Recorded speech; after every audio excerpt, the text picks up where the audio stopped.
su decisión básicamente se concentra en condenar solo por portación de armas de guerra atenuada. Lo que no me queda claro es si además de eso absuelve por homicidio imprudente. Usted hablaba de homicidio imprudente, ¿verdad? No, yo no mencioné el imprudente. Entonces, ¿pero cómo va a definir una ausencia de culpabilidad respecto de un tipo que ignoramos? Yo me manejé con la tipificación que hace el fiscal, que es homicidio agravado, doloso, por homicidio doloso agravado por la comisión con arma. ¿Usted considera que hay homicidio doloso respecto de la muerte, entonces? En realidad, yo considero que, usted me lo dice por la cuestión de la conducta y la tipicidad, aunque yo Sí, lo... claro, porque estamos hablando de un estado de necesidad culpante, tenemos que tener claro cuál es el ilícito. Yo creo que en ese sentido, o sea, disparar a esa distancia a las dos personas contra una que no está, ni siquiera implica una agresión para el otro, por lo menos, no sé si un dolo directo, pero un dolo eventual en haber podido prever estas circunstancias, digamos, y bueno, actuar igual ante el temor, lo ponen ante esa situación. El fiscal... La situación, perdón, lo que yo creo que no, o sea, yo lo que sentí que no podía dejar de tener en cuenta es que la persona actuaba ante una situación de agresión, o sea, eso lo ponía delante de un marco de actuación, digamos. Bueno, eso se comprende. Primero, respecto del comportamiento que tiene como víctima al menor en relación al autor, al imputado. El abuso de armas. ¿Se pronuncia sobre ese punto o no? Por ejemplo, ¿pudo existir tentativa de homicidio justificada o directamente considera irrelevante o no se considera alcanzada por el deber de pronunciarse acerca del punto? Yo consideré que no me tenía que pronunciar acerca del punto porque no está dentro de lo que el fiscal señala. El fiscal le propone hechos, no cualidades jurídicas. Existe un principio y una novid curia. Usted me está señalando que dado que el fiscal connotó jurídicamente el hecho, lo subsumió en un homicidio doloso, usted se ve impedida de modificar esa atribución aun cuando pueda llegar a pensar en otra calificación, ¿o me equivoco en ese punto? Lo que pasa que yo, en base al, como yo entiendo el principio de congruencia, entiendo que principio de congruencia sobre los hechos, sí, pero no hablamos de principio de congruencia, hablamos de la corrección conceptual de la cualidad que tienen los mismos hechos. Salvo que usted me proponga una diversidad fáctica, en cuyo caso, bueno, posiblemente correspondería en su caso un reenvío o acaso también su decisión, pero quiero que usted me diga sobre la base de qué reflexión usted trabajó la decisión. Yo consideré que no es la misma base fáctica la que tiene que haber para imputar, como se imputó, donde nos hablan de un homicidio agravado, que hablar de, en su caso, una tentativa de homicidio y un homicidio imprudente. Creo que no es la misma la base fáctica. ¿No le parece que incluye otros pormenores empíricos consistentes, pregunto, en que se alcanza una víctima que estaba detrás, que el autor pretendía dirigirse contra el agresor y no contra la persona, que eso lo sorprendió, que la víctima se agachó? ¿Eso no es demostrativo, pregunto, fácticamente de la inexistencia de dolo o de conciencia del autor, por lo menos directa, acerca de que podía alcanzar finalmente a la madre del agresor? Yo no tengo exactamente la plataforma fáctica que usó el fiscal. En este sentido, por eso yo sostengo. Entonces, entiendo, o sea, la idea de pensar en que pudiera haber, en su caso, una tentativa de homicidio respecto al menor y un delito consumado de imprudencia hacia el otro y concursarlos idealmente. De suyo, el homicidio imprudente no es incompatible con el estado de necesidad culpante, sabemos bien, pero me queda claro que usted declara el ilícito cometido por el autor y por tal virtud como homicidio imprudente, solo que declara al mismo tiempo su ausencia de culpabilidad por concurrir a un estado de necesidad. Es culpante en este caso, ¿no? Un estado de necesidad agresivo es culpante. Esa es su decisión respecto del homicidio. Sí, ya estoy un poco... Claro, usted no declara la inculpabilidad del autor por un homicidio imprudente exculpante, sino, si yo me expresé al revés, le pido disculpas, sino por un homicidio doloso exculpado. Homicidio doloso sí, cualquiera exculpado. de las dos figuras se pueden dar en realidad. No, bueno, pero es importante definir. No, a ver, pero ¿cuál es la que escoge usted? Por eso le digo, un homicidio doloso exculpado. Porque no se puede decir solo un homicidio agravado por el empleo de armas sin saber si estamos en presencia de un ilícito doloso o imprudente. Está bien, yo tomé que la imputación fáctica era un homicidio doloso agravado. Bueno, pero usted como juez tiene el deber de decir el derecho.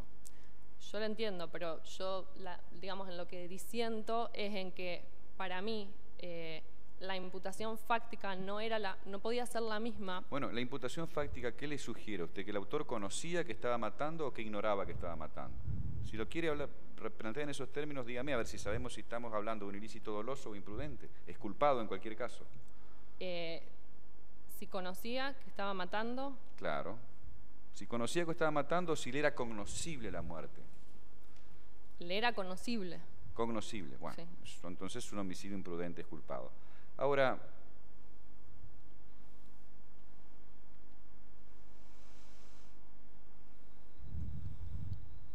con relación al...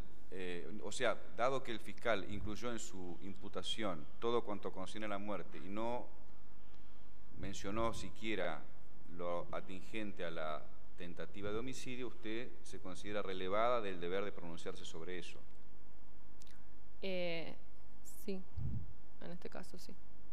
Bueno. Muchas gracias, doctor. No, disculpe, le voy a hacer una pregunta.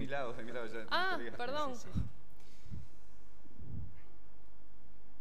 Independientemente que usted acaba de decir que era un homicidio, un estado de necesidad exculpante de un ilícito cuya configuración subjetiva era la cognoscibilidad, y si bien es cierto que usted dijo que el estado de necesidad exculpante puede recaer sobre bienes de terceros, yo le pregunto, porque no escuché en su análisis, si primero la persona fallecida tenía deberes de tolerancia y segundo, ¿cómo juzga usted la idoneidad de esa reacción, de ese modo de conjurar el peligro? Porque luce extraño al menos que matando a la madre conjure un peligro. Está bien, lo que pasa que él no tiene una intención, o sea, no apunta a la madre. Él en este caso... Eso está claro, es un problema de ilícito, pero un problema de culpabilidad usted lo absuelve aplicando el estado de necesidad exculpante. Y a mí me parece que hay un análisis que no realiza. ¿La madre tenía deberes de tolerancia para con el estado de necesidad? No tenía un deber de tolerancia. ¿Era idóneo, a su juicio, matar a la madre para conjurar el peligro? Está bien, yo entiendo en realidad, o sea, lo que usted me plantea que era en su caso idóneo matar al hijo, digamos, para conjurar el peligro. Ahí habría una equivalencia. Ahí para defenderse, porque usted dijo que era una agresión lo del hijo. Para mí era una agresión, sí, ahí para defenderse.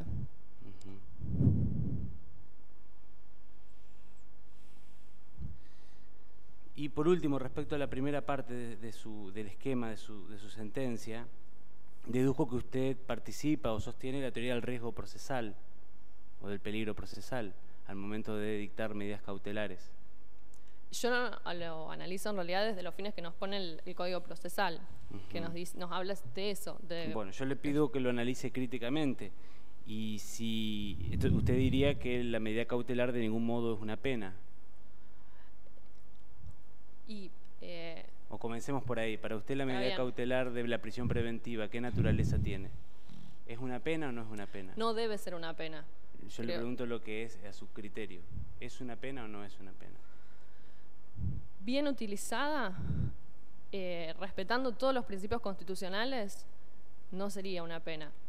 Si usted va a la cárcel hoy, ya sé lo que pasa. El procesado y el condenado están en el mismo lugar, en el mismo pabellón, en la misma celda, es decir, no se notan las diferencias. Ahora, bien utilizada realmente como última herramienta, como herramienta exclusivamente en los casos donde se deba atender al verdadero peligro que corren el proceso. En esos casos creo que constitucionalmente está habilitada la prisión preventiva, pero siempre que se utilice realmente como una medida excepcional, la última a utilizar, sabiendo que es la más gravosa y que realmente en su forma de ejecución se respete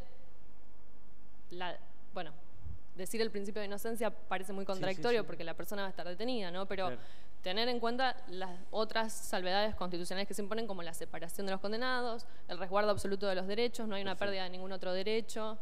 Si eso fuese así, en un mundo ideal, y desde la teoría del riesgo procesal, ¿por qué razón entonces al momento de aplicar la pena se le descuenta o se le computa aquel tiempo que pasó cumpliendo una prisión preventiva? ¿No ve usted una contradicción en este aspecto en la teoría del riesgo procesal? Lo que pasa que la materialidad es el encierro, y el encierro es tan común en los dos. Entonces, creo que si el Estado necesitó tomar esa medida porque no supo, aparte de otra manera, evitar el peligro en el que se ponía el proceso, y esa persona sufrió una privación en un derecho tan serio como es la libertad, creo que la compensación luce necesaria. Eso significa, perdón, que la compensación en caso de absoluciones obtendría derechamente, según su criterio, un matiz patrimonial. En cuanto a si podría reclamar una indemnización. Sí. Lo que pasa que, le digo más o menos lo que tomo en cuenta y lo que pienso. Tomo en cuenta lo que dicen es que si en realidad el Estado legítimamente tomó esa medida, no provocó un daño por el que tenga que responder. De todos modos, yo en lo personal sí creo que una persona que es absuelto sobreseída merece una compensación por el tiempo que sufrió en prisión preventiva, porque indudablemente implica un daño que, más allá que se crea que el Estado no tuvo otra opción que tomar, la persona, digamos, lo sufrió de una manera que, aunque no fuera ilegítima, finalmente quedó claro que no era necesaria, correcto. Muchas gracias, doctor.